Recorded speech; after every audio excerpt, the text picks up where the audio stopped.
Hello everyone, आज हम बात करेंगे एक और मिथ के बारे में जो कि आईवीएफ से बहुत कॉमनली एसोसिएटेड है। और इसमें जो फैमिली मेंबर्स होते हैं वो भी काफ़ी परेशान रहते हैं कि पेशेंट ने आफ्टर एम्ब्रियो ट्रांसफ़र कितना बेड रेस्ट करना है and is the bed rest really going to help for conception.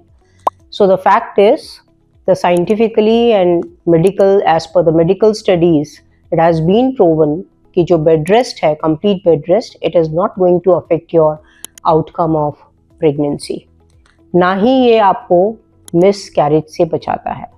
तो चाहे आप बेड रेस्ट करें या आप फिजिकली एक्टिव रहें, इससे आईवीएफ के रिजल्ट के ऊपर कोई फ़र्क नहीं पड़ता है।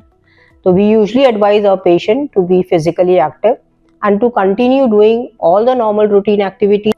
अनदर इम्पॉर्टेंट थिंग इज़, जो पेशेंट को एप्रीहेंशन रहती है कि हमारा जो घर है वो सेकंड फ्लोर पे है, थर्ड फ्लोर पे है, तो हम स्टेयर्स को क्लाइंब कर सकते हैं कि नहीं कर सकते हैं। So the fact is they can climb the stairs. Again, climbing the stairs, it does not harm the pregnancy. The third important thing is about the diet. हमने क्या खाना है, क्या अवॉइड करना है after the embryo transfer. So then आप सब कुछ खा सकते हो। Only thing to avoid is eating out.